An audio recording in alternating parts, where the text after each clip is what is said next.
àwọn èèyàn ti padà túṣu désàlẹ̀ kòkó débi wípé wọ́n ti mọ girlfriend Olúalọ ṣẹ́rí àbí wọ́n ṣàn sọ pé tí ò bá tiẹ̀ múyàwó ẹ̀ bọ́ta ó ṣàn máa lẹ́ni tó máa ṣe kíni tó máa rún tó máa ti kíní bọ̀ náà ẹ wo in fact ó ní agbára gidi gan ẹ wá lọ gbọ́ wọ́n tún dárúkọ girlfriend yẹn wọ́n tún dárúkọ page in fact ó ní agbára ẹ jẹ́ ká jọ wá lọ gbọ́. ẹ wo ẹ̀yin ọmọ Nàìjíríà orúkọ girlfriend yẹn tó ń fẹ́ Ayọ̀mídé lórúkọ ẹ̀ AY Lifestyle oní social media account ẹ̀ ó ti gbé wá sí orí ètò ẹ̀ ní rédíò Adámimógo radio station ní 2023 after tó ń ṣe burial bàbá ẹ̀ ọmọ yẹn ló wá represent ìyàwó níbi ibẹ̀ yẹn gbogbo ẹ̀yin ọmọ Nàìjíríà gbogbo ẹ̀yin tá bá dẹ̀ lọ síbi ìnáwó òkú náà ẹ máa rí lady yẹn because ó ṣe àwọn some little souvenirs for people there but ẹ lè má mọ̀ tó gbogbo eléyìí tó ń pariwo tó ń parọ́ yẹn tó ń parọ́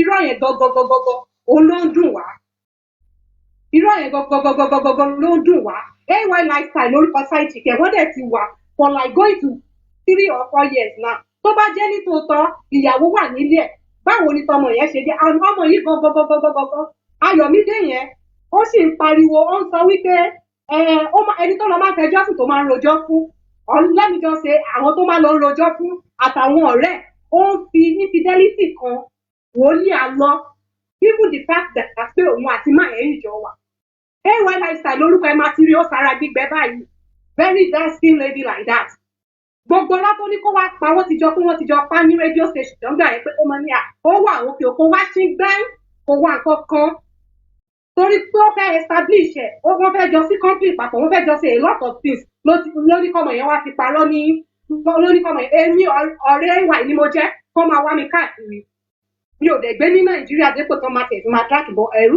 kan bà wá ni gbogbo rántí bàbá yín pa yẹn tó ń pariwo pásítọ̀ kan ló dà òun pásítọ̀ kan kò dá ṣebí nǹkan tó accuse pásítọ̀ rẹ fún ìwọ gan you are worth more than that ó worth more than that ẹ̀yin tẹ́yin support ẹ̀ tẹ́yin sọ pé kí ní ká ẹ̀ tí ẹ̀rọ tí ìyẹn oníyàá tó ń wá ọmọ ẹ̀ ẹ̀yin wòlíì burúkú ẹ̀yin tó ẹ pé ẹ má ṣòfò dànù tìrọ̀tìrọ̀ ẹ̀yin support ẹ pé ẹ kíní kan is that torí ọ̀nà àtijọ́ àti mu gbogbo yẹ ẹ̀ ní bá mu. tábàjọ ọjà ìjà yìí papọ̀ kẹ́ ẹ pariwo lé lórí kẹ́ ẹ jẹ́ kó ṣe nǹkan tó yẹ kó ṣe pẹ̀lú lawsuit tán lọ́ndà lóòdù káàkiri ṣé kò ti yẹ kẹ́ ẹ mọ̀ pé nǹkan tó ṣe yẹn like there is something fishy if not why people finding for lawsuit here and there.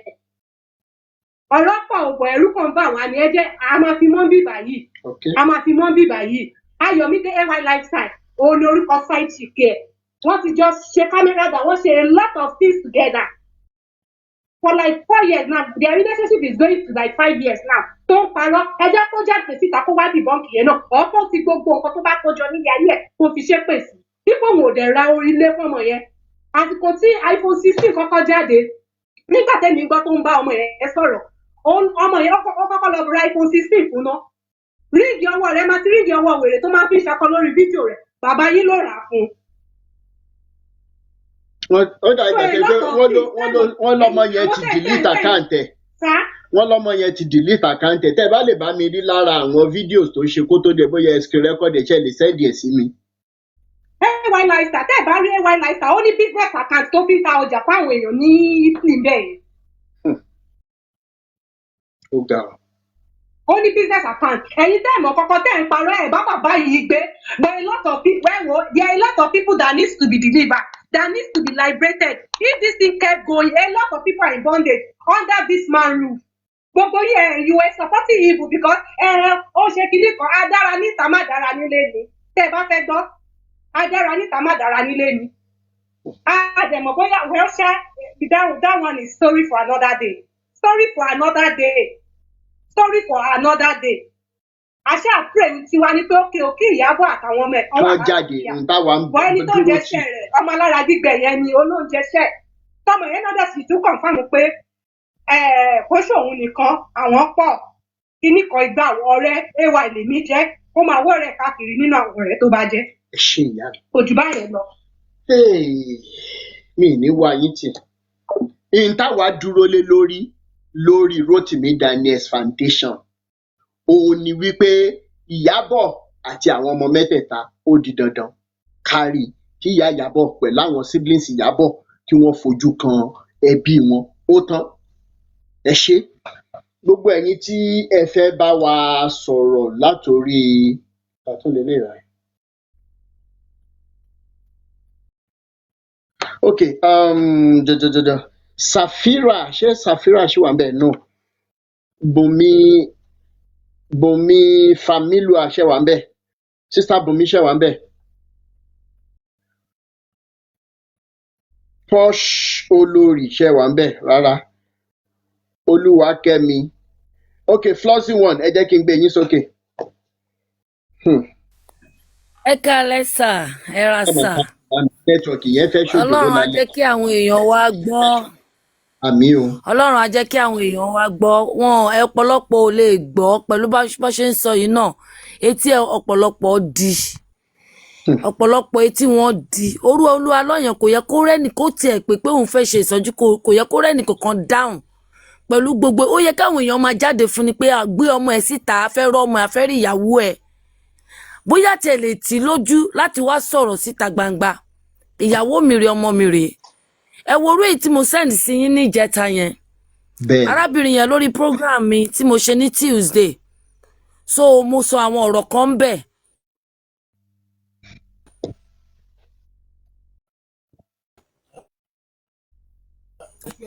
Pé òun fẹ́ fi àṣírí yẹn sí mi lọ. Mo ní àmúdẹ ní èèyàn kan o. Pé Ọlọ́run lo ẹni yẹn fún èmi náà o níbi 2 years ago. Nígbà tẹ́mi náà ń la àwọn ìlàkọjá kan lábẹ́ ẹni tí mo wà for 13 good years. Tó jẹ́ pé gbogbo owó mi tí mo lọ yá ní cooperative fi ń ṣe business ibẹ̀ ni mo ná sí. Tí nǹkan kan ṣẹlẹ̀ láàrin mi àti wọn tó bẹ̀rẹ̀ sí ní gbé mi ṣépè. Nígbà yẹn mo wá wí pé ṣé bí Kristẹni ṣe rí ni bàbá mi náà Christian ni wọ́n dẹ̀ ní church. Kò ń ṣe báyìí.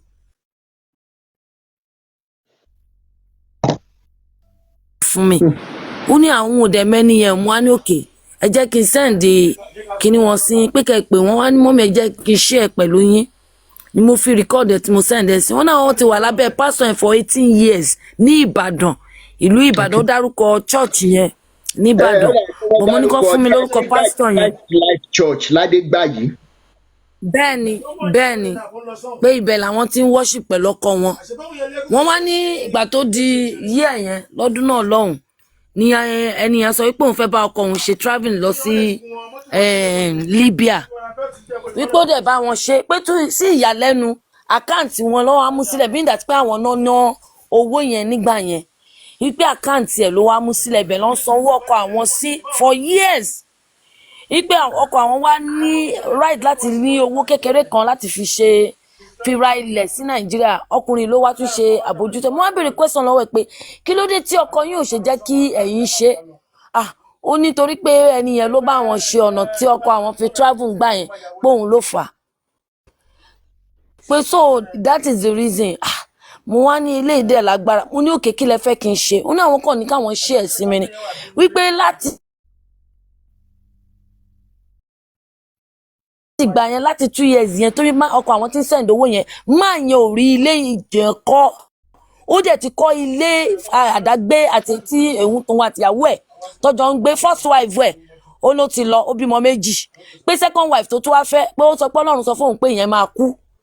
Mo ní ẹ̀dẹ̀ ṣì wà lábẹ́ orú pásítọ̀ bẹ́ẹ̀ pé ẹ̀dẹ̀ sọ pé ní iye pásítọ̀ ni ó ní pé bẹ́ẹ̀ ni ipò sọ pé Ọlọ́run sọ fún wa lọ fẹ́ ìyàwó kan pamọ́ sí ibì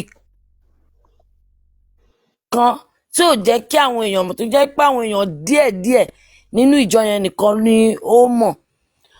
Mo wá ní ẹ kúrò ńbẹ̀ ẹni yẹn ò kí ṣe òjíṣẹ́ Ọlọ́run. Network. Ǹjẹ́ wọ́n ti ń flag wa ẹ máa power tap. Èèyàn tó bá jẹ́ òjíṣẹ́ Ọlọ́run kò ní mú nǹkan ní nǹkan mọ́ títí ẹ̀ conscience máa dá lẹ́jọ́. Ẹni tó jẹ́ pé ọkọ yín tó wà ní ìlú tó wà lọ́hùn ó ń ṣiṣẹ́ ó ń fi owó ránṣẹ́ kò jẹ́ kí ẹ̀yin gangan fún ara yín ní access sí nǹkan tí ọkọ yín ní ọkọ yín tún ralẹ̀ wọ́n tún bá kọ́lé láti ọdún 2 sẹ́yìn wọn ò rí lé pa. This money, thank you.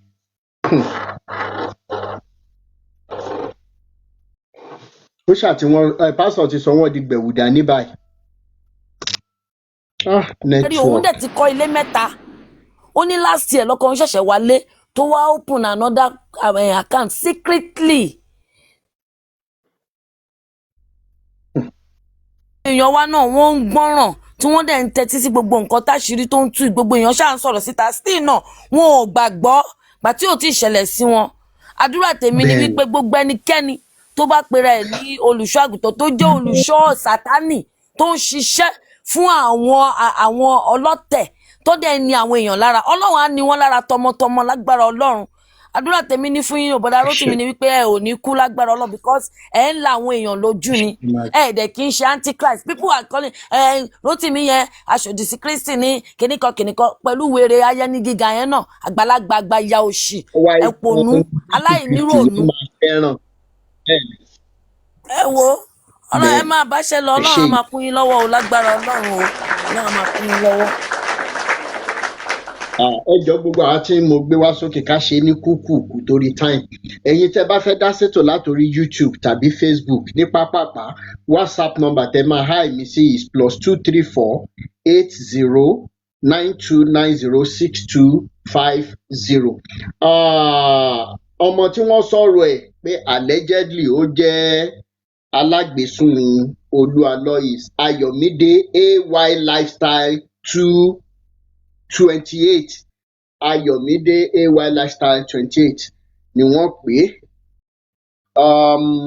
Prissy, thank you. Gbogbo ẹ̀yin tí ẹ fún mi ní gift, thank you. Mo mọ̀ lóore. Bùnmi, ṣé ẹ wà ń bẹ̀? Bùnmi, sister Bùnmi tàbí brother Bùnmi, ẹ bá wa on mute pápápá. Ṣé ẹ wà ń bẹ̀? Ok, Àríyọ̀ ṣé ẹ wà ń bẹ̀? Àríyọ̀, brother Àríyọ̀ Adédoyin ṣé ẹ wà ń bẹ̀? Thank you so much, Ebu God. Ẹ káalẹ́ sà o, brother. Ẹ kú ọjọ́ mẹ́ta, ẹ kú iṣẹ́. Yes, sir. Ọlọ́run á máa wà pẹ̀lú yín o. Mi ò. Nǹkan tí mo pásítọ̀ wòlíì alọ́ yìí tó bá tilẹ̀ kó gbéyàwó ẹ̀ jáde lọ́la, ǹjẹ́ ó ní value mọ́? Ó Kó máa ní tilẹ̀ wá value. gbéyàwó Ó àtọmọ ẹ̀ máa jáde ní pé wípé kò lè ó máa ní because value. yes kò ní mínì mọ́. Ó máa ní mínísà torí wípé inú ìyá Ìyábọ̀ máa dùn, inú àwọn ẹbí ẹ̀ No, náà máa dùn. bẹ́ẹ̀ ni sà, mo mọ̀ ibi tí mo ń lọ nìyí. Kò lè pọ̀ ngangan lé ni mò ń sọ. Oh, okay. Yes, ti torí pé kàríà ẹ ti bàjẹ́ ọ̀rẹ́ dìbò dẹ̀ ṣe máa bàjẹ́ nìyẹn. Nǹkan tó wá ń dùn èmi jù lélẹ́yìí tó ń dùn èmi jù, mo wá ń bẹ̀rẹ̀ sí ní wo gbogbo àwọn tó ń pera wọn lójíṣẹ́ Ọlọ́run tí wọ́n wá ń jáde tí wọ́n ń tẹ́lòmíì à ń sọ̀rọ̀ rádaràda. Mo wá wo pé ókè ẹni pera ẹ̀ ní ìránṣẹ́ Ọlọ́run kí ló burú bẹ́ẹ̀, ìyàwó mi ní o, èmi pẹ̀lú ẹ ti yàwó báyìí báyìí ni o, ẹ wá lẹ́nìkan antichrist ni. Mo ṣe program nínú ìwé Joel, ó ní tó bá dìgbà ìkẹyìn èmi á tú ẹ̀mí mi jáde sí ara àwọn èèyàn nítorí pé gbogbo àwọn bàbá tẹ̀ ń wò yẹn ẹ kàn ń wò wọn ni pílà wọn ti crack. Ọlọ́run ò rí wọn mọ́. Ìkẹ́ máa ń tẹ́lòmíì bá lójú ẹ̀ máa mọ̀ pé ẹlòmíì nítorí ojú ẹ̀mí tí ò ní kò jẹ́ kó mọ nǹkan tó ń ṣe. Wọ́n porúkọ bàbá kan bàbá Adébóyè, ṣé bàbá Adébóyè jẹ́ Jésù ni, ṣó jọlọ́run ni, àwọn ìdèpò jọlọ́run ni, àwọn tí wọn ò fà wá lẹ́nì tí ń sà. Ẹ lè ní ẹ wá sọ fún mi bí mo ṣe ń wò ní tí mo bá ń sọ̀rọ̀ yìí. Mo fẹ́ ka àwọn kankan fún yín kẹ́yìn náà bá mi gbé gègéle gbogbo àwọn tó wà lórí program yìí. Bàbá Adébóyè ni o, Oyèdépò ni o, àwọn kí lórúkọ ẹ̀ tó pọ̀ yẹn, ẹ béèrè pé kí ni contribution wọn lórí àwa ọmọ Nàìjíríà lénìí. 0 level. Zero ni gbogbo àwọn tó tún bọ̀ lọ́dà wọn náà. Mo fẹ́ kọ́ auditorium mi dàbí ti kinní, mo fẹ́ tí gbígbá dàbí kinní, gbogbo wọn dẹ̀ ń ṣiṣẹ́, wọ́n ṣiṣẹ́ yẹn, wọ́n gbowó yẹn, wọ́n fi ń ra ọjọ́ ọ̀la fáwọn ọmọ wọn. Ìwé wo ni Olúalọ́kà tó máa wọ private jet, ẹ̀yin tẹ́ kàwé ó dẹ̀ ń mú yín sìn. Ó dẹ̀ mú yín sìn. Ṣé ẹ rò pé Olúalọ́kà ìwòye, ṣé ẹ rò pé èèyàn ni? Ẹ̀dá ẹranko tí Ọlọ́run fún láwọ̀ èèyàn ni. Irú wọn pọ̀ nínú ayé. Wọ́n pọ̀ nínú ayé. Mo wà ní torí táìmù, mo lọ sí orí òkè kan gọ́sọ̀gùn dẹ́mà, wọ́n porí òkè yẹn lórí òkè Arúlógún ní Ìbàdàn, ó wà nítòsí tógèètì. Mo wà ń bẹ̀ lọ́jọ́ yẹn, mo ṣàtọ́jú mo bá ti lọ sókè kò sí ètò kan mi bí mo ṣe ń bọ̀ dàrẹ́tì báyìí ní olùṣàgbọ́n ó lẹ́yìn ní ọ̀rọ̀ mi àmú ní bàbá wọn ọ̀rọ̀ mi sí yín o mo lọ sí lọ ṣe prayer mi àwa jókòó lọ́wọ́ alẹ́ báyìí àwa ń sọ̀rọ̀ bí bọ̀bọ̀ yẹn ṣe wá nìyẹn bọ̀bọ̀ yẹn wá dé ó láti máa sọ pé ó ní Chevron lòun ti ń ṣiṣẹ́ lẹ́kọ̀ọ́ ṣé ń gbọ́ mi sà à ń gbọ́ yín. ó ní Chevron lòun ti ṣiṣẹ́ lẹ́kọ̀ọ́ ó ní wàhálà kan wá ṣẹlẹ̀ ní department wọn sọ pé àwọn kan kó jẹ ó ní wọ́n kàn wá ṣàṣẹ́kì àkáǹtì wọn ṣàrí owó yẹn ní ọwọ́ ó ní ṣùgbọ́n wọ́n ṣàwálé gbogbo wọn pé kàn máa wọlé páwọn máa pè wọ́n ó wá lówó tó wà lọ́wọ́ ó lòun kàn ná díẹ̀díẹ̀ ọ̀rọ̀ tí mo sọ fún mi bí around 2000 and bóyá bí 16 ṣá ó ní bóun ṣe náwó yẹn díẹ̀díẹ̀ ní nígbà tó yàn á kú 50,000 pé kó má bàa náwó yẹn tán ó lóun kàn lọ gba withdraw owó yẹn ní báǹkì ni bóun fẹ́ gba ní POS kan má bàa ba owó yẹn jẹ́ ó ní bóun ṣe ń bọ̀ lòun bá ya òun ṣàrí bí ṣọ́ọ̀ṣì kan tó ń ṣe program bóun ṣe wọlé nìyẹn ó ní tó máa wọlé báyìí ó ní kò ju 2 seconds ní báyìí yẹn sọ pé gbogbo ẹnìkan wà ń bì báyìí ó ní ìṣòro níbi iṣẹ́ owó tó wà lọ́wọ́ ẹ̀ kó wá fi bọ́ọ̀lù ọ̀hún dòwò pọ̀ ó lóun kọ́kọ́ dáhùn pé èrò ṣàpọ̀ ń bíbá ó ní ìgbà tó sọ pé níyẹn ó dẹ̀ ní ìṣòro yẹn gan pé 50,000 dẹ̀ wà lọ́wọ́ ẹ̀ níbi tó wà yìí tó bá ti lè wá fowó yẹn bá Ọlọ́run dòwò pọ̀ orí òkè Arúlógún ní Ìbàdàn ni mo fẹ́ rí pé mi ò bó. Network ẹ send the request padà honourable ó yá ẹ send the request padà. Oh my God. Mo kí Rotimi Daniels ẹ kú iṣẹ́ takuntakun ẹ kú iṣẹ́ ìlú Yes sir. ẹni ṣubú láíláí tó bá ní ibi tó ti ń gbèrò àbí tó bá níbi tó ti ń plan láti pé kẹ́ ṣubú ìmọ̀ wò ní jọ léyìn lórí iṣẹ́ ìlú àdúpẹ́ now Ọlọ́run kò sùúrù náà. Very recently mo ní àwọn international assignments tí ò tiẹ̀ jẹ́ kí n wá online láti pé kí n mọ latest on ibi tí kéèsì yẹn dé but thank God I'm very fortunate láti pé kí n join lálẹ́ ó wá jẹ́ nǹkan tó yà mí lẹ́nu láti pé kí n mọ̀ wípé till now ìyàwó àti àwọn ọmọ prophet wọn ì tí kó wọn jáde di bí a ṣe ń sọ̀rọ̀ yìí it's a shit show. Nǹkan tó ya èmi lẹ́nu jù ń bẹ̀ pátápátá ni pé bí báyé ló ń ṣàwọn èèyàn wa o bí pé wọ́n mọ̀ọ́mọ̀ fọnu bí pé bóyá wọ́n mọ̀ọ́mọ̀ if you go to the church bí mo ṣe ń sọ̀rọ̀ yìí you still meet people there and with little knowledge nípa Ọlọ́run tèmi dẹ́ mọ̀ nǹkan tí ò mọ̀ kankan ò lè dúró síbi tọ́lọ́run bá wà. Ọlọ́run yìí dẹ̀ gbọ́ ìgbé ẹlẹ́ṣẹ̀. So and in as much tí ó dẹ̀ sí level ẹ̀ṣẹ̀ níwájú Ọlọ́run àtẹni tó jí 5 naira àtẹni tó pààyàn the same penalty níwájú Ọlọ́run ẹ̀ṣẹ̀ lẹ̀ṣẹ̀ ń jẹ. So ilé tá à ń sọ yìí ẹ kọ́ ọmọ pamọ́ ẹ kóyàwó pamọ́ they don't have access to their family they don't have access to the public and some gullible ones are still in that church praying believing that God will still answer their prayer. In fact ó jẹ́ nǹkan tó bá àyàn nú jẹ́ but anyway irú ayé ò ní but ṣé government as in torí mi Nigeria I don't kò yé mi o but èmi ni pé Rotimi Daniels yes sir ẹ̀yin ò ní ṣubú ojú ò ní pọ́n kó kọjá kókókó ọrùn níwọ̀ òkúta yọ pẹ̀rẹ̀pẹ̀rẹ̀ bọ́mọdé bá ṣojú mísímísí bẹ́ẹ̀ tó fẹ́ sunkún tágbàlagbà ṣe pé ìpéjú wúrò yẹ bẹ́ẹ̀ tí ò gbé èèyàn mi kò sí tí wọ́n fi yín ṣe. àtòrí bí ọjà bá kú tán yóò kú lórí àwọn pàtẹ́pàtẹ́ àsìkò àwọn àgbà ṣàǹkóṣàǹkó lọ́jà ẹ̀wọ̀ àfọ̀n kò ṣeé wọ̀ fún kún ẹ̀wọ̀ erin kò ṣeé wọ̀ fẹ́ fàn orúkọ ọ̀sán kan ni wọ́n ń pẹyẹ ológólé ọlọ́fin àjèjò báyìí ni wọ́n pariwo rò nígbàlẹ̀ eku ọ̀ṣàṣàrà gbọgbọrọ ni wọ́n fi ṣòro mẹ́sì eléégún bọ́ta yóò bá pọ́gún tó bá pọ́gbọ̀n wọn ní lè fi yín ṣe nǹkan kan ẹ̀yin ẹ gbà bẹ́ẹ̀ so thank you very much my brother God bless you.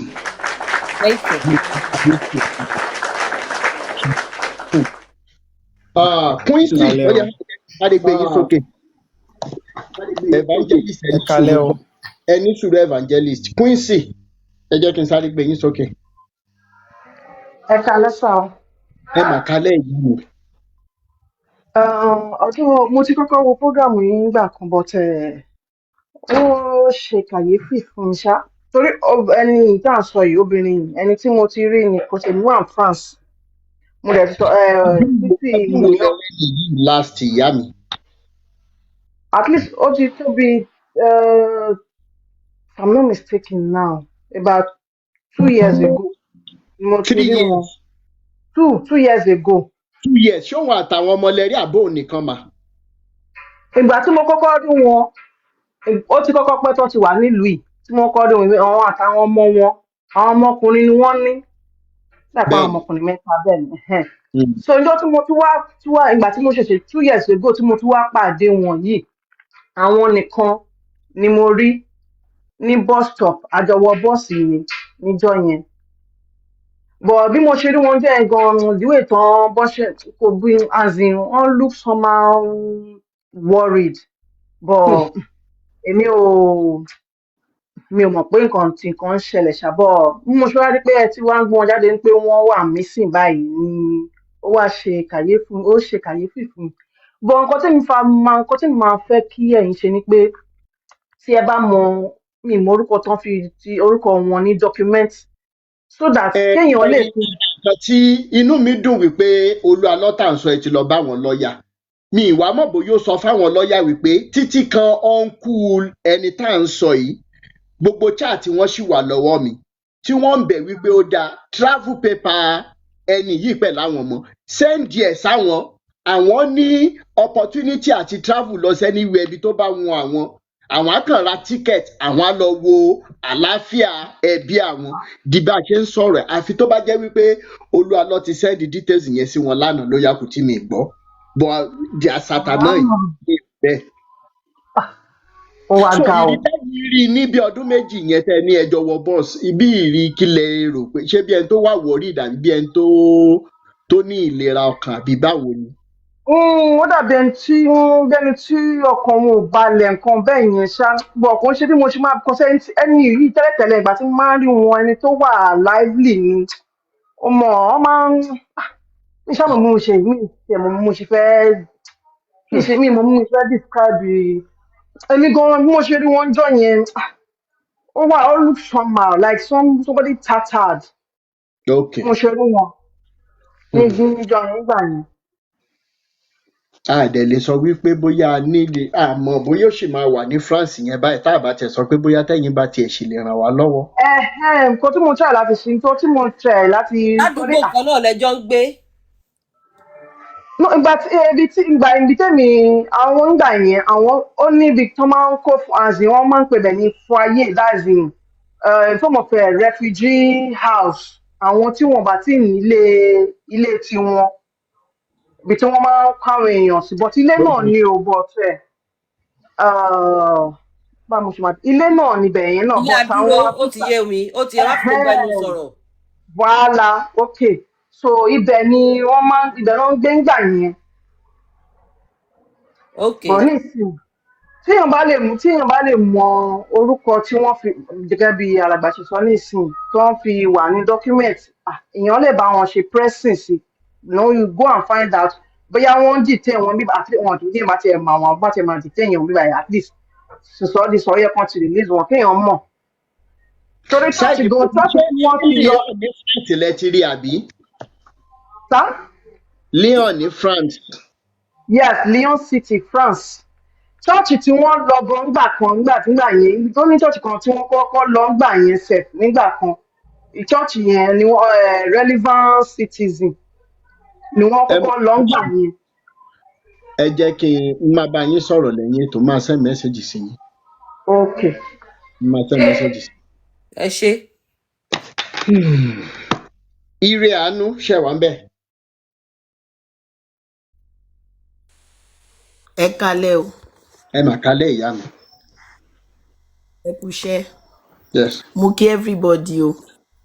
ẹ wò á ti serious jù lórí ọ̀rọ̀ Olúalọ́ ẹ jẹ́ kí n fi paṣáyó díẹ̀. Olúalọ́ kí ló wá dé bébì ìyàwó àtàwọn ọmọ ẹ̀la ní kókó wà náà àsọpọ̀ pààyàn bébì kí ló ń ṣe ẹ́ náà kí ló kọ́ sí ẹ kókó ìyàwó ẹ̀ àtọmọ ẹ̀ jáde ṣebí pásítọ̀ ló pe rẹ̀ ẹ̀ ò dé jọ́ náà ó dẹ̀ ń ṣe bí eléyìí tí ó bá jẹ́ pé bóyá nǹkan kan ti wà ń bẹ̀ kí ló wà ń bẹ̀ kan sọ pé kankan jó gbogbo èèyàn ló ń ṣe wọ́wọ́wọ́ nísìnyí wà tíyàwó ẹ̀ dẹ̀ lọ ṣe wọ́wọ́wọ́ kẹsẹ̀ǹdẹ̀ sí wa kárí lórí TikTok mẹ́rin kí ló ń ṣe bọ̀bọ̀ iná Olúalọ́ bébì kò lè tó bó ṣe mú yìí ó dẹ̀ ń sá kìtìkìtì ó ń sá kàtàkàtà káàkiri kí ló lè tó báyìí ẹ̀yin tẹ́ pera yín níránṣẹ́ Ọlọ́run ṣe rí RD ọ̀rọ̀ àwọn pípù yìí wọn gbójú bọ̀rọ̀ yín ò lè gbójú bọ̀rọ̀ fún wọn gbogbo wọn bó ṣe wà yẹn olòṣì ayé àti tọ̀run òun ni wọn ó kàn sóòdùn mí wípé ṣe ráwọn tá à ń jà fún yìí àwọn tó jẹ́ mẹ̀kúnnù tá à ń jà fún yìí àwọn gangan fúnra wọn gan wọn ò fẹ́ bọ́ Ọlọ́run nìkan ló lè kó wọn yọ wọn ò fẹ́ bọ́ rárá mo máa sọ̀rọ̀ kékeré kan ń sin ẹjọ́ ẹ pàmìtì mi mo kọ́mẹ̀ntì kinní kan lórí Facebook ẹni yẹn post ó ní pé ìyá òun ní accident the first comment tí mo máa kọ́kọ́ rí instead káwọn èèyàn kan ṣe condolence kinní sí ayé tó tó àkàmàrà mo bá comment sọ́dà kinní yẹn pé things happen naturally why do you say ayé tó tó àkàmàrà on top of what tí ẹ bá rí àdúrà àwọn tán wá sí DM mi tán wá ní a máa fàyè hàn ẹ́ àti lọ wo profile a máa fàyè hàn ẹ́ ó máa mọ̀ pé ayé wà mo wá wò wípé irú àwọn èèyàn bẹ́ẹ̀ yẹn ti máa mọ̀ wípé tí wọ́n bá fẹsẹ̀ kọ lásán wọ́n gbọ́dọ̀ wá pásítọ̀ lọ wọ́n gbọ́dọ̀ lórí òkè àwa ni wọ́n ní kó sọ́wọ́ àwọn yẹn náà ti rí wọn bẹ́ẹ̀ torí ẹ̀ náà ṣe ń take advantage of them wọ́n ti rí wọn bẹ́ẹ̀ ṣùgbọ́n àwọn pásítọ̀ yẹn o Àgbàlá Òjó kò lóhùn onílé wo onílé náà ni ò ní gbà fún èmi gangan tí mo bá yín sọ̀rọ̀ ẹ̀ Christian ni mí and I believe in Jesus Christ nísìn for the past 5 decades of my life I have been serving Jesus Christ so tán bá tẹ̀ ní kí lọ́ọ́ máa kó ẹsẹ̀ fáǹsì nǹkan ti pọ̀ lórí mo lè má mọ̀ ṣùgbọ́n mi wá mi I'm not a stupid Christian. bẹ́ẹ̀ni evangelist pastor engineer orúkọ yín pọ̀ o evangelist pastor engineer Kọ́láwọlé tó yẹ bá wa gbóhùn sókè. ẹ kálẹ́ o. yes. mo kí gbogbo ilé God bless you everybody. yes. ṣé ẹ rí nǹkan tí mo kọ́kọ́ fẹ́ sọ ni wípé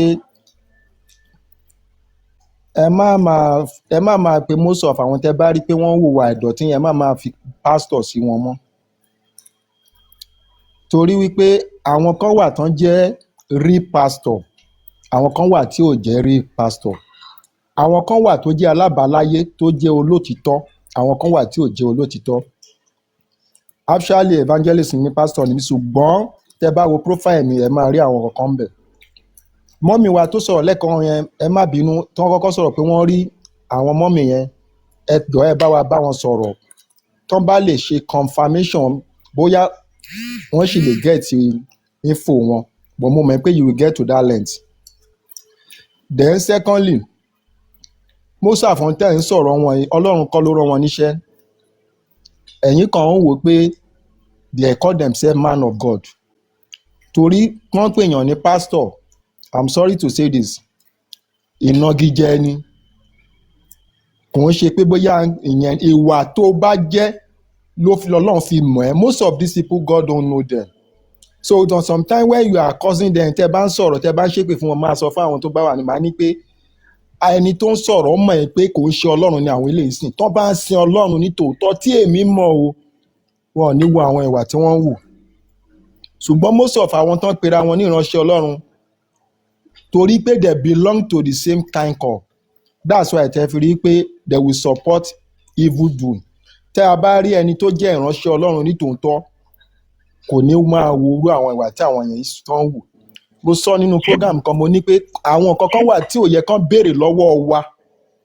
gẹ́gẹ́ bí èèyàn tá a jẹ́ tó di pé àwa máa dáhùn kò dìgbà tán béèrè lọ́wọ́ ẹ pé where is your wife where is your children àwọn kan ló dẹ̀ ń lọ síbẹ̀ yẹn gẹ́gẹ́ bí nǹkan tí àǹtí wa sọ sí pé àwọn kan wà tójú wọn ti fọ́ tó jẹ́ wípé for them to call pé àárí mọ́mì àárí àwọn ọmọ 1 year 2 years I don't know the kind prayer they are praying ṣùgbọ́n èmi mọ̀ ẹ́ pé Ọlọ́run tó jẹ́ ti òtítọ́ tí mo mọ̀ ẹ́ pé àwọn tó jẹ́ alábàáláyé ń bá sọ̀rọ̀ because Christianity mo máa ń sọ àwọn èèyàn máa ní pé ṣebí you call yourself evangelist or you call yourself pastor.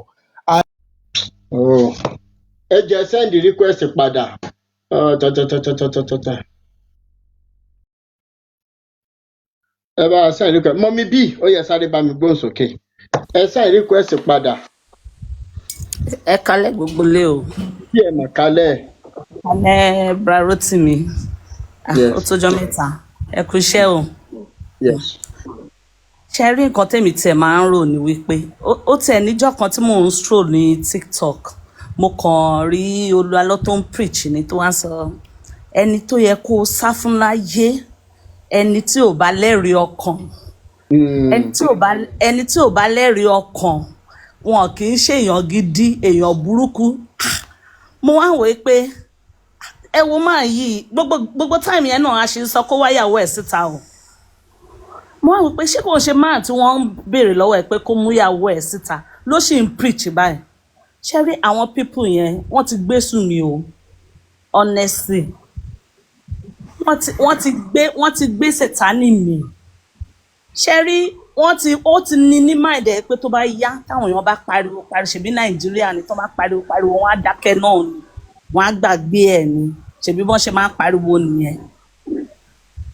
Ẹ wá mọ nǹkan tó ń fún lágbára ni wípé àwọn tó fẹ́ tì sínú kòtò ni o àwọn bíi títí ẹ̀ àwọn bíi pásítọ̀ Gíga àbí kí wọ́n porúkọ máa yẹn tí wọ́n kóra wọn jọ ìyàwó ẹ̀ wà ní Canada ni kò sí problem pẹ̀lú ìyàwó ẹ̀ òun enjoy. Ṣé tí Olúalọ́ bá tẹ̀ wá gbéyàwó ẹ̀ síta gan ibo ni Rótìmí gan fẹ́ gbójú sí? Wọ́n ṣe àṣọ gbogbo ẹ̀ játijàti. Mo wá send request wọn ọ̀dẹ̀ gbé mi sókè because mo ti wọ page wọn rí tí mo sọ̀rọ̀ rí so bóyá wọ́n ti wá mark mi wọn gbé mi. So ṣe rí máa yìí question tèmi wá fẹ́ béèrè ni pé Bra Rotimi ṣé kò sí bí wọ́n ṣe lè arrest máa yìí ni mo mọ̀ pé Nàìjíríà náà ó ti ní issue lè arrest Nàìjíríà because gbogbo wọn. I trust nǹkan táwọn ọlọ́pàá ń ṣe wọn ò ní fi gbá kan nínú. Àwọn ọlọ́pàá náà mọ̀ pé àwọn mọ́nítọ̀ tó ń ṣẹlẹ̀ ẹ jẹ́ ká fi wọ́n lẹ̀kan ṣiṣẹ́ wọn. Ṣóyè yín. Ó better o because kò lè máa lọ báyẹn o honestly ó kàn ṣáà ṣe bí ìgbà pé òun kọ́ náà ń bá wí ó kàn ṣáà I don't just know the kind of the country táwa yìí. Ọlọ́pàá ṣe nǹkan àtìkọ́ àwọn náà ká gbogbo aṣọ lóòrùn ṣóyè yín. Okay, no problem. Sister Bumi. Ẹ kálẹ́ o. Ẹ mọ̀ kálẹ̀. Ẹ jọ̀ọ́ kí ni mo tẹ̀? Ẹ kálẹ́ o. Ẹ kálẹ́ gbogbo lé o. Gbọ́ yín.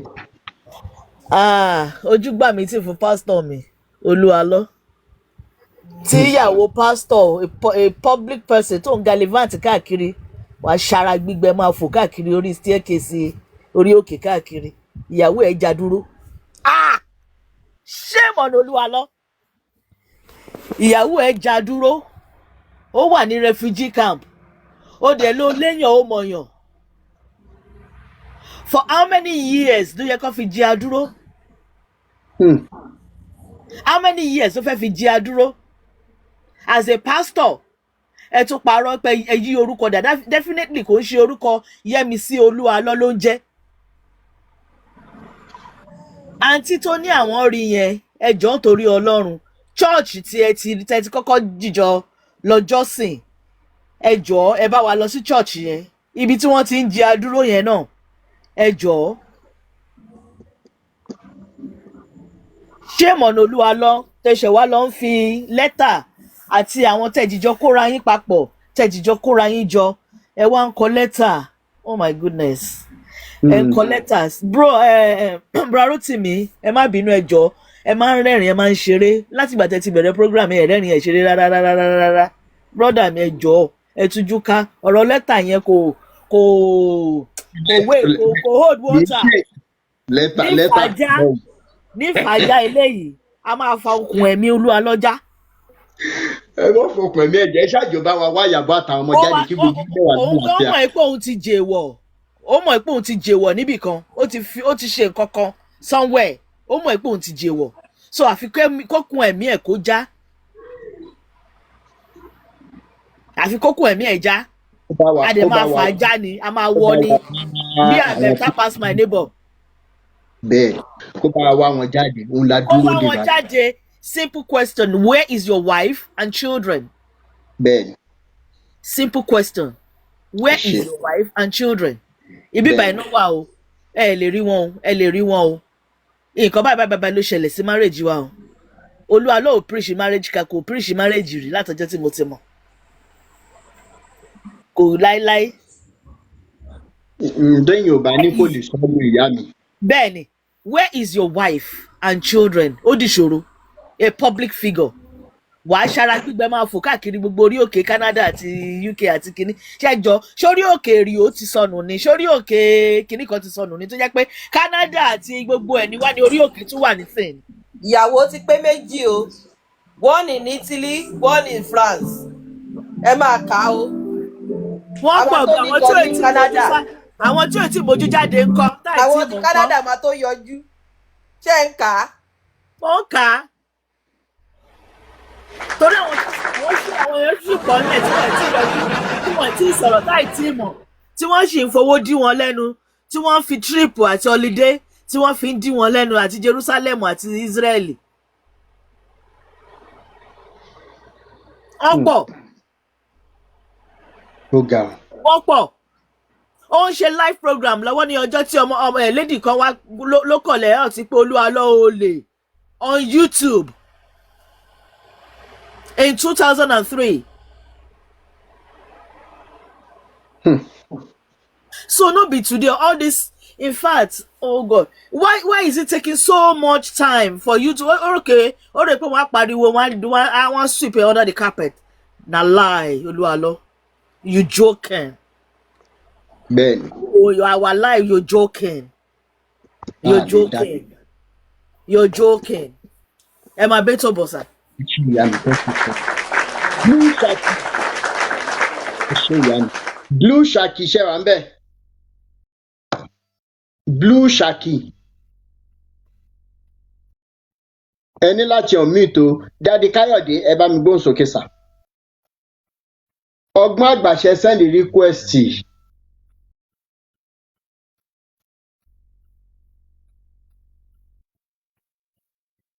Apostle Káyọ̀dé ṣe wà ń bẹ̀ sà. ẹ jọ máa fún wa ní 2 minutes ká lè round up kí n lè lọ síbi iṣẹ́. Apostle Káyọ̀dé ṣe wà ń bẹ̀. ọgbọ́n àgbà ó yẹ sáré bá mi gbóhùn sókè. Ẹ kalẹ́ gbogbo lé, Yes sir. àdẹ̀kú ètò. Yes sir. Ṣé rí RD? Bẹ́ẹ̀ mi tó dún mo máa ń slow and steady ni mo máa ń sóde èèyàn gan. Ó dàbẹ̀ ni pé ní ẹ̀rù tí ń fẹ́ máa bà ẹ́ pẹ̀lú lẹ́tà tán kọ sí yín yẹn. Tẹ́lẹ̀tẹ́lẹ̀ ẹ máa bá wa ṣeré, ẹ máa ṣàwàdà, ẹ ti máa gbé wa. Mo busy ju bẹ́ẹ̀ ṣe. Mo mọ̀ pé máa ń busy, ẹ get mọ̀ pé máa ń busy, but still on sí ẹ ti máa gbé wa lọ tún gbé wa lọ òsì, ẹ ti máa bá wa ṣeré. Ẹ jẹ́ kí wọ́n mọ̀ níbi tẹ́ ti reply wọn lẹ́ẹ̀kan yẹn pé àwa fàájà movement gan ò sá, èrò òdẹ bà wá. Mo ń wo nǹkan ní prophet kinní kan àbí kinní kan ló porúkọ ara ẹ̀ pé Rótìmí so ti gbọ́ra ẹ̀bẹ́ yẹn pé ní òun ti kọ lẹ́tà so ti ríra ẹ̀bẹ́ yẹn pé ní wàá gbóòórùn ara ẹ̀. Ó dà mo fẹ́ wo ló ṣẹ́kọ̀ fún mi rí màá dárúkọ ẹ̀ fún yín sí báyìí borúkọ ẹ̀ yìí. Ó náà ní Rótìmí so ti ríra ẹ̀bẹ́ yẹn kìnnìkankìlà kan mo sá ń wò ó ní pé ní jẹ́ káwọn fàájà ní ìṣẹ̀kan lọ́ máa bá dáwó òun lélẹ́yìn. Ó lóun prophet Adétúnmọ̀bí promise ó ní káwọn fàájà ká lọ máa bá yín dáwó mọ̀kàn lẹ́rìn-ín. Mo rò pé ọ̀rọ̀ ò ní túmọ̀ náà. Ṣẹ́rí eléyìí lẹ́tà tó lúwa lọ́kàn mú wà ní tiẹ̀. Ẹ jẹ́ kí lẹ́tà yẹn kó gbóná, ẹ bá wa jẹ́ kó hìtì dáadáa. Kí ẹ kó lè tètè fast ká lè mọ̀ that topic. Káàkiri ni igi etí ọ̀gẹ̀dẹ̀ ní gbogbo wọn kò tó nǹkan tí wọ́n ń yọ àdá sí bàbá mi. Mo fẹ́ ìdè mọ́ that topic kó lúwa lọ kí kéde ẹ̀jẹ̀ kó ti parẹ́. Another case tó bá wà lẹ̀ ẹ ká mú wọn ká ètè mú wọn pápápá. Kó mọ̀ dàbí pé ní ọ̀rọ̀ olúwa ló máa pa ọgbọ̀ ẹ̀ lẹ́nu mọ́. Láéláé a máa mú kéèsì ní bàbá mi mú kéèsì àwọn míì sílẹ̀. Mò ń ṣètò ọlọ́jẹ́ sí lórúkọ ẹ̀ kí náà ń pè Àgbàlá Gabriel tẹ́jú meeting ọlọ́run tó dá mi lóhùn bó ṣe yẹ kó dá mi lóhùn. Bẹ́ẹ̀ ni ẹ ṣé bàbá mi ọgbọ́n àgbà mi ní wá yín tí ẹ ṣé.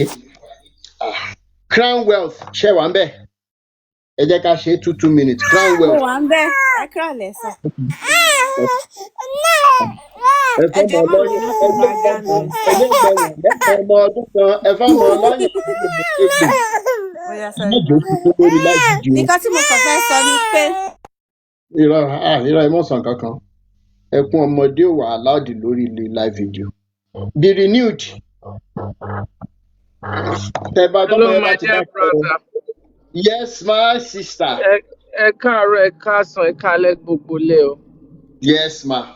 Ṣẹ́rí RD, ẹni tí ò bá ti mọ RD ló máa sọ pé àyàbí ẹ̀rù ń bá RD. Ó pa mí lẹ́rìn bá ti máa yẹn sọ̀rọ̀. Well, ṣe mọ̀ pé sometimes you need to go and look at people's profile, pedigree, their reputation, and then wàá lè sọ, that's when you know. But Bẹ́ẹ̀ni. sharing when you were reading the letter, nǹkan tó really baffle me, that the damage that this defamation has caused him, he didn't even mention his family. He said the damage that it has caused his organization and himself, leaving out his family. This man, in all aspects, ó ti confirm pé òun ò nífẹ̀ẹ́ ọmọ kò nífẹ̀ẹ́ ìyàwó. He's never proud.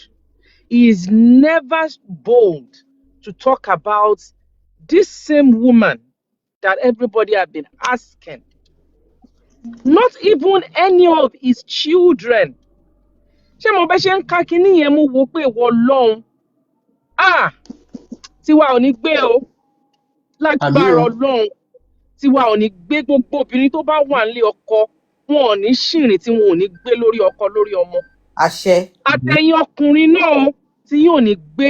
Àṣẹ. Because it's just like when I heard that thing and he didn't even mention his family. Omi jábọ́ lójú mi pé wow. Wow, to this man. And it will never happen, no matter how much he tries. To him, Iyabo is now history. History ni Iyabo.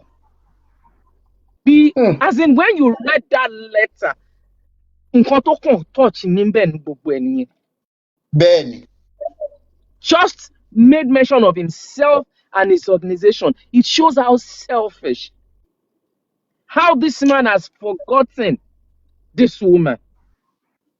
Wherever she And he is. moved on as if kì í ṣodidi èèyàn kì í ṣe John, I'm telling you. This letter actually confirmed that he has moved on.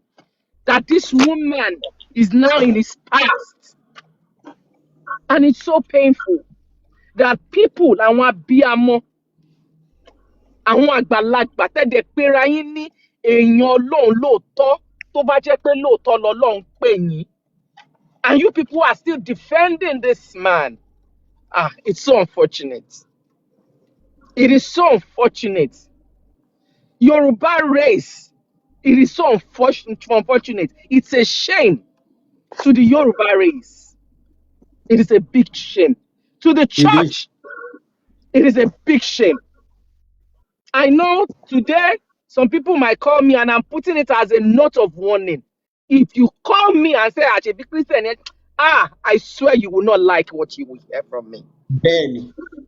If anybody, I am putting it on because I know people are here watching me.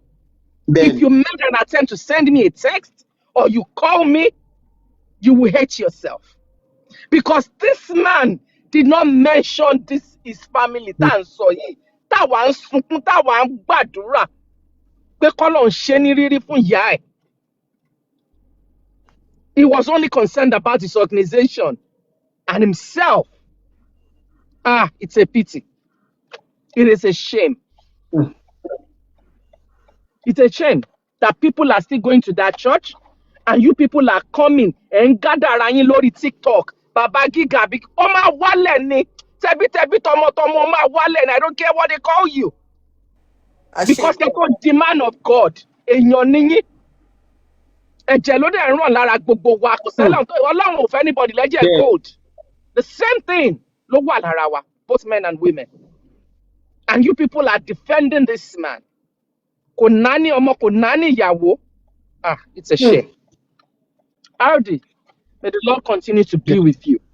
God will continue Amen. to bless you.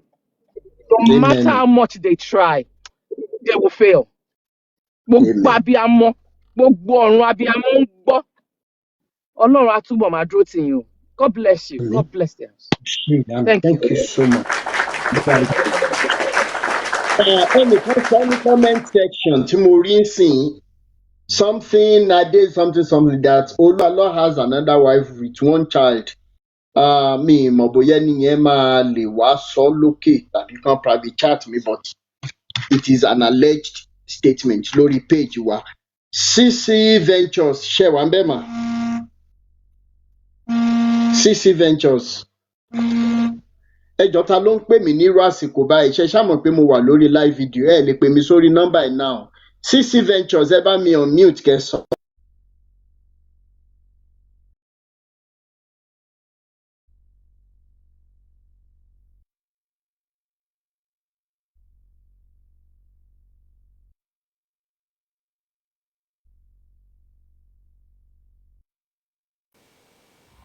I think someone is calling him on his phone. He should be back shortly. Yeah, he's back now. He's Yeah. back. CC Ventures ṣe wà ń bẹ̀ okay Flow ṣe wà ń bẹ̀. CC Ventures tẹ bá wà ń bẹ̀ ẹ ní láti on mute tẹ bá fẹ́ bá wa sọ̀rọ̀. Flow ṣe wà ń bẹ̀ ẹ ní láti on mute. Okay ẹ ti on mute àti ń gbọ́ yín báyìí. Ẹ kálẹ́ sà. Yes ma. Ẹ kú ọjọ́ mẹ́ta. A kú ọ̀rọ̀ ìlú yìí. Yes ma. It's quite so unfortunate for what we are seeing in the Christendom today. Tó Ọlọ́run á gba gbogbo ògo. Ọlọ́run á gbà wá lọ́wọ́ àwọn pastors wọ̀nyí. Àmín o. Ọ̀rọ̀ Pastor Oluwalo, I've been following you from the beginning even till now. I wouldn't know what is even stopping that man to bring his family online and for everybody to know what is happening to the wife and the children. But kọ́tẹ́mi kàn máa sọ ni pé ẹ má jẹ́ kí ọ̀rọ̀ Oluwalo yìí ó dá wa dúró lórí fàájọ́ 2025 yìí. Let's move on to another one. Àti hand over fáwọn ọlọ́pàá. Yes, so let's move on. Let's move on. Things are happening. So we want to be hearing and listening to more. Olùmí Adé ti kọ́ àwa obìnrin náà lẹ́kọ̀ọ́ ọ̀pọ̀lọpọ̀ obìnrin. Ẹ gbàdúrà fún mi, ẹ gbàdúrà fún mi. We have to stop and be watchful. Ọlọ́run kó ràn wá lọ́wọ́. Because things are happening, you know. I will privatize private chat to you later. Okay, all right. All right.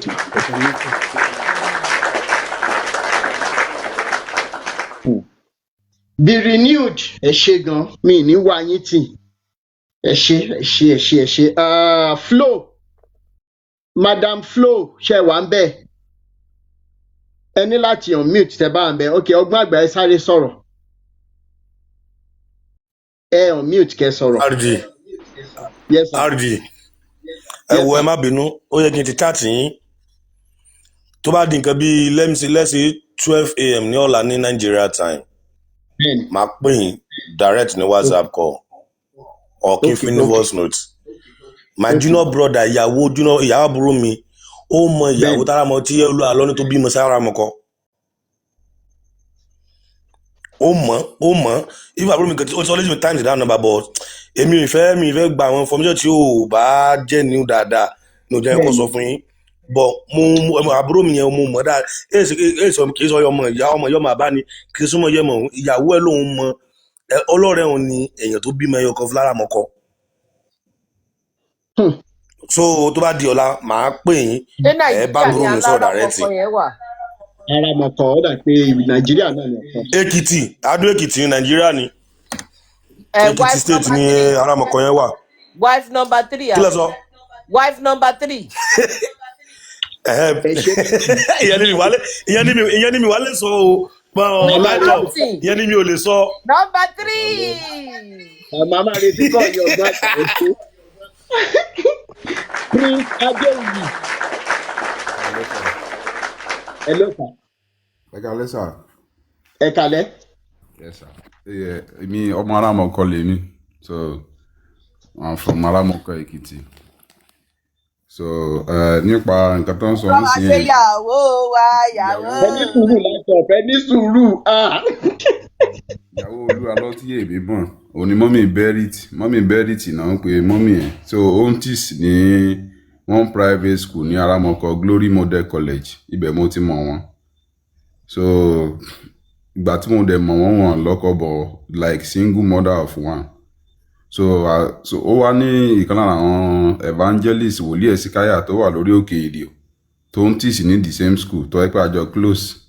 So èèyàn ló wá sọ fún mi pé ìyàwó alọ́nà ẹ̀ pé bọ̀ wọ́n jọ wà papọ̀ pé ọjọ́ kan ló kó gbogbo ẹrù Olúalọ tó wá kó bá lórí òkè ìdìò tó wá kó àwọn àga sí àpálọ̀ everything tó wá fi mọ́tò já fún ní orí òkè ìdìò ń bẹ̀.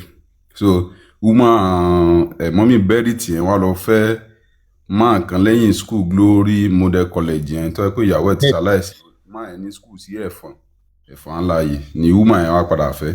So Olúalọ ní ọmọ obìnrin ẹyọ kan sọ́wọ́ ẹ̀ that's mọ́mì Berit the ọmọ ẹ̀ ní Berit. So kò dẹ̀ mí ò dẹ̀ rẹ̀ pé wọ́n ọmọ yẹn ní Berit. orúkọ ọmọ ẹ̀ ní Berit ó wà lára Aramọkọ Èkìtì. ẹ jọ ṣó possible kéèyàn rí woman yẹn bá sọ̀rọ̀ sà. èmi ò sí lára Aramọkọ báyìí Ìbàdàn lèmi bèèsì so bọ̀ téèyàn máa dé Glory Model College ilé wọn wà very close at the back of that Glory Model College lẹ́yìn school tó máa ní máa tó ní school ní ẹ̀fọ̀n proprietor ní máa yẹn ẹ̀yìn school yẹn gẹ́gẹ́ ní ilé máa yẹn wà wọ́n fẹ́ǹsì ẹ̀ báyìí so máa yẹn ni woman yẹn wá padà lọ fẹ́ torí ìyàwó máa yẹn ti ṣaláìsí. ṣé woman yẹn ṣì máa wà láyé ńsìn. Ó wà láyé kò sí ọdún sí lọ́nà Berit àjọ close gan tẹ́lẹ̀tẹ́lẹ̀ mo lè wọ́ náà láti get number wọn ṣá mo lè pèèyàn láti get number wọn torí a close gan. ẹ jọ tẹ bá má lè ṣe yẹn fún wa lórí Fàjà Nation inú wa máa dùn. èèyàn kan gan tí mo mọ̀ tí mo wá mọ̀ pé ó tún lè ní nọ́mbà wọn tí mò ń sọ yẹn pé ìyàwó evangelist wòlíì Ẹ̀sìkáyà yẹn mo ti try nọ́mbà wọn lálẹ́ switch off ló sọ pé kí n pè wọ́n torí ẹni nìkan ni mo mọ̀ àsì ìyàwó Olúalọ mi àwọn ìpọ́n tún ní ìyàwó mi. ìyàwó ẹ̀ tó wà legally married to lẹ́ ń wò lórí lẹ́yìn mi yìí ẹni yìí ọmọ mẹ́ta ló bí fún un. nọ́mbà ẹ̀ nìyẹn ò lọ nọ́mbà mọ́mì Berit yẹn ò lọ. ẹ kò sí wàhálà ẹ máa try ẹ bóyá ń gbà tẹ bá fi máa get ẹ. ẹ ṣé bàbá mi ní wá yín tì.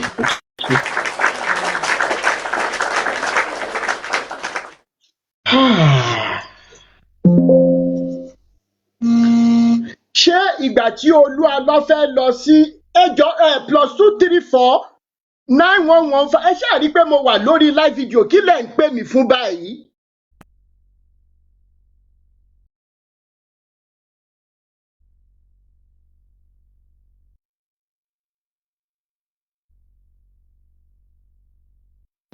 Yes, to block that number. Tó bá tẹ́ǹdì kọ́ọ̀lù ẹ̀dẹ̀ ni pé èèyàn pè yín padà.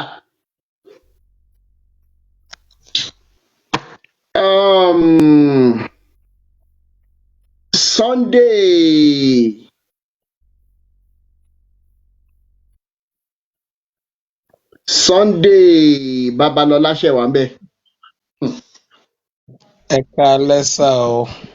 Ẹ káalẹ́ bàbá mi. Mr. Rotimi. Ẹ kú ọjọ́ mẹ́ta o. Ẹ kú ètò Ọlọ́run tó ń bá yín tó a máa bá yín tó o. Àmín. Ẹ kú iṣẹ́ takuntakun. Mo mọ̀ wípé iṣẹ́ ìlú lẹ̀ ń ṣe kò wá ní hun yín lágbára Ọlọ́run. Kò ní hun yín lágbára Ọlọ́run. Ó ti tójọ́ méjì mẹ́ta mo ti ń gbọ́ ètò yín bọ̀. Ṣùgbọ́n mo rí wípé ọ̀pọ̀lọpọ̀ ń gbà mí ọ̀pọ̀lọpọ̀ àwọn ènìyàn sì ń gbọ́. Òye nǹkan tẹ̀ ń béèrè fún kò yé ọ̀pọ̀lọpọ̀. Kò yé wọn. Nǹkan tí ó dẹ̀ jẹ́ kó yé wọn náà ju wípé wọ́n ní Yorùbá máa ń pòwe kan ẹ má bínú pé mo fẹ́ pòwe wọ́n ní kí òròbó adìyẹ kó má láti tàn. Lọ́jà ó ní wọ́n gbọ́rọ̀ ọmọdìẹ lọ́wọ́ ikú ó ní wọn jẹ́ kóun láti tàn lọ́jẹ̀ bẹ́ẹ̀ ni ẹ ṣe òun lọ̀rọ̀ ọ̀pọ̀lọpọ̀ àwọn kìrìsìtẹ́nì tí wọ́n ń fi gbígbọ́ ṣe aláìgbọ́ lórí ọ̀rọ̀ tẹ́ ń sọ. Ohun tí mo kàn rí jù nínú gbogbo ẹ̀ ni pé àdúrà ni èmi á fi máa ràn yín lọ́wọ́. Ọlọ́run á túbọ̀ máa kó yín yọ, á dẹ̀ túbọ̀ máa dáàbò ẹ̀ bò yín. Gbogbo àṣírí ìkọ̀kọ̀ pàápàá jùlọ nípa ètò tẹ́ ń ṣe yẹn, Ọlọ́run á jẹ́ kí ó tú gbogbo ẹ̀, gbogbo ibi tó bá farasin, Ọlọ́run á tú gbogbo ẹ̀ síta. Ọlọ́run wà ní fi ara pamọ́ jẹ yín níyà bó ti wù kó mọ. Torí I so much appreciate Kristẹni ni mí, ṣùgbọ́n síbẹ̀síbẹ̀ mò ń jẹ́ kẹ́ mọ̀ wípé ó dàbí ọ̀rọ̀ tí bọ́ọ̀ kan sọ ní ṣé last week lẹ́gbẹ́ máa kọ́ wá tó ní àwọn nǹkan kan wà tó nǹkan ń question nínú Bíbélì. Ṣé ẹ rántí máa yẹn ó wá defend nígbà yẹn? Yes. Now I can be sincere with you wípé ọ̀pọ̀lọpọ̀ Kristẹni gan ló ní ìbéèrè lórí Bible tí wọn kò lè tó yẹ pé tó bá dé stage kan náà wọn á kàn ní tọ́rọ̀ bá ti dé bí irú pé ká fò náà ni. Ní ká fò. I could remember when we attend kí ló ń porúkọ ẹ̀ ńgbà yẹn tá a bá lọ sí Bible study. Ṣé mọ̀ tó bá dé stage kan tẹ́ bá béèrè àwọn question kan ohun tó máa ń gbẹ̀yìn ẹ̀ nígbà míì ni pé ẹ lè fi ọ̀rọ̀ ẹ̀mí wé ọ̀rọ̀ ara, pé ọ̀rọ̀ yẹn ẹ lè túmọ̀ ẹ̀ bí olùlú ọpọlọ lásán. Ẹ ti gẹ́ẹ̀tì àárọ̀ àwọn àdíà yẹn. Ohun tó máa ń gbẹ̀yìn àwọn ọ̀rọ̀ yẹn nìyẹn when you are, it's as if you are digging too much. So gbogbo àwọn nǹkan yẹn ó wá jẹ́ kí àwọn ọ̀pọ̀lọpọ̀ ìránṣẹ́ Ọlọ́run kí wọ́n wá ìdìsábẹ́ a lot of things. Nobody can ask them question. If you ask them question in the church, you become ó máa dàbí ẹ̀ gbàgbọ́. Tẹ́ bá ti lè béèrè pé kí ló dé tí kíní yìí rí báyìí, kí ló dé tí kíní yìí lọ báyìí. Ṣé ń gbọ́ mi sà? Bẹ́ẹ̀ni sà. Tẹ́ bá ti ń béèrè too much yẹn á dàbí tẹ́ bá ti ń béèrè nǹkan yẹn á dàbí pé you are asking too much. They want you to just follow the way they've said it and just follow strictly without asking questions. Báwo ṣe ya kaba yìí lọ? Ó dàbí ọ̀rọ̀ tẹ́nìkan sọ the other time tí mo watch program yìí. Torí bí ìgbà tí ọ̀pọ̀lọpọ̀ Kristẹni jẹ́ mùmú òun ló dàbí, but now that we have been asking questions náà ló di nǹkan. Wọ́n máa ń sọ kíní kan fáwọn kan máa ní àwọn ọ̀rọ̀ kan wà tó jẹ́ wípé Bible said níbi tí èèyàn méjì mẹ́ta tó bá ti ń jẹ́rìí gbé nǹkan pé àfìdí òdodo. Ti rí ohun tí a mú wá fún wa lénìí, ẹ bá wa like, ẹ bá wa share, ẹ bá wa subscribe sí Orí Òjíṣẹ́ TV, ẹ bá wa tẹ notification bell sí àtàwọn bá tún mú àwọn àkọ̀tun wá fún wa, ẹ̀yin lẹ́ ò kọ́kọ́ máa rí títí di ìgbà tá ò tún máa pàdé lórí Òjíṣẹ́ TV. Ó dàbọ̀.